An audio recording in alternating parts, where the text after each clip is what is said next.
there, traders and investors. My name is Bennett Tyndall with TradingAnalysis.com. Today is Thursday, September 24th, and I would like to thank you all for tuning in. So traders, investors, the S&P 500 managed to print a new one-month low this morning of 3,209.45. Now, we certainly don't feel that this market correction is over just yet, but we would urge you to always be taking into consideration what your investment time frame is. Obviously, if you're planning for retirement 20 or 30 years down the road, that's going to completely change how you're going to interact with the current market trends and perhaps even take advantage of them, as opposed to, let's say, if you were already in retirement and depending upon those funds. So let's start it off. We'll take a look at a bit of a macro overview, and then we'll jump into the S&P as well as the Nasdaq, and we'll talk about some key levels that we feel you should be aware of as we move into the next 6 to 8 weeks. Now, speaking of the next 6 to 8 weeks, we are just about 6 weeks away from the November elections, and that is certainly going to be a key source of potential volatility. And while that does factor into the overall market correction that we're experiencing, this was more or less expected from a technical standpoint. So let's start it off here. We'll take a look at our wave count in the US dollar, and then we'll move on from there. If you guys have been following our work on our Elliot Wave Wednesday public YouTube live stream show, which, by the way, we host every Wednesday unless otherwise noted at 8:45 in the morning on Todd Gordon's YouTube channel, and that's 8:45 Eastern, you'll know that we've been bearish the US dollar. As a matter of fact, if we go back to March of this year, we rallied right into a key zone of Fibonacci resistance. This is the zone that we were anticipating a reversal to unfold for the dollar. From there, you have a beautiful motive impulsive 5-wave textbook decline. This is a trend establishing decline. From there, we entered a 3-wave corrective pullback. So this is counter trend and corrective. And at that point, we were anticipating a 5-wave subdivision inside of our blue, what we're labeling as intermediate degree wave 3. You'll notice that our third wave took us to that magic 1.618 fib multiple of our wave 1 projected from our wave 2 correction. That's where we saw the low here in the third wave position, at which point we entered a textbook 5-wave Elliott wave triangle. This is a period of higher lows and lower highs. From there, we had a post-triangle divergence, which was more or less equal to the widest portion of the triangle. That's a very common post-triangle target. At this point, it's safe to say that this overall impulsive 5-wave structure has run its course. As you can see here, out of our wave 5 lows, we rallied up into the downtrending channel. We consolidated in what we're viewing as either a wave 2 or wave B position. And now we're continuing through the corrective downtrend channel, and we have now met equality of our initial move projected from our wave 2 correction. So conservatively, we would be looking at this as A, B, and C. If we break through equality, that will bring into the picture our 1.618 upside fib projection, or fib multiple of wave 1 rather, which would help substantiate the idea that this is actually an impulsive 5-wave structure, which will then occupy an A wave, which we're projecting for an overall 3-wave counter trend correction. So we have 5 waves down, we're tracking 1, 2, possibly here in wave 3. If we reject resistance and start to fade lower, then we can reevaluate. Moving over to our wave count in gold, we've been tracking a 4th wave consolidation, which we are viewing as a simple 3-wave structure. We have an impulsive decline in A, we have a 5-wave period of lower highs and higher lows in a B wave, and then we broke lower here in wave C into our fib support zone near 1850. Now, in the event gold does fade lower, wave count and validation would set in at 1788, at which point we would need to reevaluate the price structure. But for all intents and purposes, we're going to be looking for this 3-wave correction to resolve to the upside, at which point our most common and first upside projection would include an external 127.2% retracement of this decline, which would also represent equality of our higher degree third wave as compared to the wave 1. So that's the dollar, and that's gold. We've been tracking these, of course, on our Elliot Wave Wednesday live stream show, so I hope to see you guys over there if you want to keep up to date with our work. All right, let's now transition our discussion over to the S&P 500, and then we'll wrap it up with the Nasdaq 100, and we'll take a look at some key levels that we feel you need to be aware of moving into the next few weeks. So really quickly, I'm going to start you guys back to the weekly chart. We're going to go all the way to the credit crisis lows in 2009, at which point we started a beautiful 5-wave sequence. That 5-wave move came to completion in April of 2010. We then enter a sideways correction, 3-wave correction, which is known as an Elliott wave flat.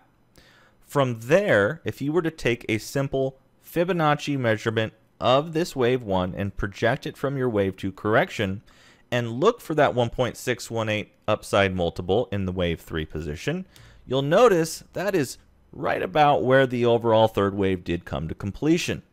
The 1.618 upside multiple was 28.46, and the overall high in September of 2018 was 29.40.91. That was an intraday high. I think I'll remember that number for many years to come. So from there, once we completed that third wave, we entered a 4th wave correction. And we're going to get you off the weekly and we're going to take you back to the daily. So I'll get rid of our 1.618 upside multiple. And from September of 2018 through December of 2018, we entered a beautiful 3-wave correction. This is a textbook 5-3-5, what's referred to as an Elliott wave zigzag. Once the correction came to completion in December of 2018, it was safe to say that that could not have been all of the wave 4 correction. And why, you might ask? Well, number one, if we were to anchor our wave 4 here, that would make for a wave 4 which was extremely short and did not meet the guideline of the right look or the guideline that suggests corrections of the same degree will often tend towards equality in either duration, magnitude, or both. So from there, if I get you off the weekly back to the daily, off the December 2018 lows, we have a beautiful motive impulsive 5-wave sequence. This was met with a B-wave triangle. This is a period of higher lows, lower highs, A, B, C, D, E. Then we have post-triangle divergence. If you were a member of Trading Analysis back in October of 2019, you'll know that we had an absolute blast trading the post-triangle thrust in the C-wave position. I can't think of any other forms of technical analysis that could precisely identify the conclusion of a multi-month period of consolidation in the indexes. We entered the upside trade. We had a lot of fun in that move. And then we came into the February of 2020 highs. So from this point, we have 3 down and 3 up. Wave 4s often unfold as either flats or triangles. So from there, you're going to be looking for 3 down. But in the event of COVID, given the COVID-19 crisis and the market capitulation that led into the December, or I should say March lows, this C wave then turned into an impulse. So this is an impulsive 5-wave decline. We came to completion right around 2190 versus 2122, which is a very common C wave target when dealing with this sort of an Elliott wave flat. That was just a stone's throw away from an overall 38.2% Fibonacci retracement of wave 3. But I want you guys to see this, and it's really rather remarkable. If we were to zoom in, you would see that equality of this correction being equal to the wave 2 of the same degree, that would come in on March 24th. We completed on March 22nd. Just a couple of days off from being exactly equal to the correction which unfolded off of the credit crisis lows, again, between April of 2010 and September of 2011. So getting you off the weekly back to the daily, that then puts this overall 4th wave correction as complete. So now the question becomes, is the current correction that we are experiencing in the markets a simple wave 4 correction, which will then resolve back towards 3,600 prior to resolving into a larger correction to the downside? Or is this the start of the larger correction, which has the potential to take us lower? Let's get you guys off the daily. I'm going to drop you guys down to a 1-hour chart, and we're going to dive into this substructure off of the September 2nd highs and see if we can identify a couple of key levels to be aware of. The first key level to be aware of is this 3153. In the event we see the S&P 500 break through 3153 spot 45 to the downside, then it is safe to say that in fact we are looking at the larger correction, which has the potential to take us significantly lower.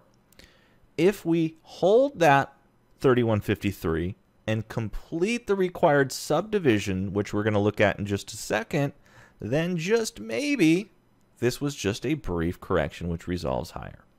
So getting you off the daily, dropping you down to the 1-hour chart, what we've seen off of the September 2nd high is actually a little bit tricky in terms of precisely pinpointing and identifying the substructure of this count.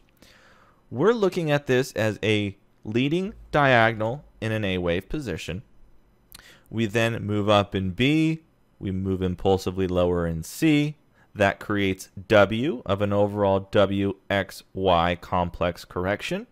We then have a simple 3-wave correction here in the C wave. And as a matter of fact, going into the Fed meeting this month, we were looking at on our Elliot Wave Wednesday live stream the idea that this was a contracting 5-wave move which was going to unfold and resolve lower. And from 34.28 we moved now all the way to 32.09, so a fairly significant move out of that correction. You'll notice that this overall X wave was just shy of 61% of the time elapsed in the initial decline, and it also represented about a 50% Fibonacci retracement of the decline. From there, we have a 5-wave rally, which we're, or I should say a 5-wave decline, which we're viewing as completing with a truncated 5th. We then have a 3-wave move back to about a 50% retracement once again. So WXAB, we're now looking for this move to take us into 3134. So if we complete a 5-wave structure into 3134 and 3160, there's a pretty good zone of fib support which exists between the lower boundaries of this trend channel and 3134, 3163. If we complete in this area and we remain above 3153, then it is safe to call this and anchor that as a 4th wave, and we see the markets turn higher. But if we do break through 3153, that's when we need to be aware of and entertaining at least the idea that we are going to see a larger correction unfold. So stick with us, subscribe, turn on notifications. I'll be sure to keep you guys updated as we track through this current market correction. And this brings us back to the idea when looking at this correction that you really need to have an understanding as to what your expectations are and what your investment time frame is when you're going to determine how you're going to interact with or hedge against or perhaps even take advantage of some of the corrections that we're currently experiencing. So that's the S&P. Let me go ahead and wrap you guys up with the Nasdaq 100. In the Nasdaq 100, which obviously has been leading this recovery effort, we're tracking very similar Elliott wave price structures. In this particular interpretation, we're actually anchoring the 3rd wave off of the March lows as the September 2nd high. In the S&P, it is extremely difficult to call the September 2nd high the 3rd wave, which originates off of the March low. You'll notice inside of this blue wave 3, we've got a nice 5-wave sequence. We've got a heck of a lot of overlap in this particular impulse, and really when you take into consideration the psychology of investors and traders coming out of such a massive and sharp decline, it's really not surprising that we don't see really clear isolated corrections and that we do have a lot of overlap. So I kind of tend to think this is very much so in line with the sentiment that we've had and the indecisiveness that many have exhibited off of that March low. So inside of this third wave, we do have a wave 3, which meets a 1.618 multiple of wave 1. You've got your wave 4 here, squares up to your wave 2 of the same degree. And then, since we have this extended third wave, you've got a wave 5, which is equal to your wave 1 of the same degree. And that's very common. We see that quite often when you have that extended third wave in play. From there, you'll notice we're now in a correction. Downside support between 10.3, or I should say major downside support of 10.3 for the Nasdaq 100. Now, alternatively, 5 waves are done, and we're starting a larger correction in a wave 2 position, which does have the possibilities to take us significantly lower. So we'll continue to track this. Once again, I will continue to bring you guys videos as we kind of move about the current market correction that we find ourselves in. And you can also follow our work every Wednesday, 8:45 Eastern in the morning on Todd Gordon's YouTube channel if you want to track our Elliot Wave Wednesday live show. And in addition, you can go to our website, tradinganalysis.com, to sign up for a trial or perhaps sign up for a membership, stock options, cryptocurrency, and Forex. So traders, thank you all once again for tuning in. I appreciate your time. Look forward to seeing you guys on the next one. Be safe. We'll catch you guys on the next wave. Take care.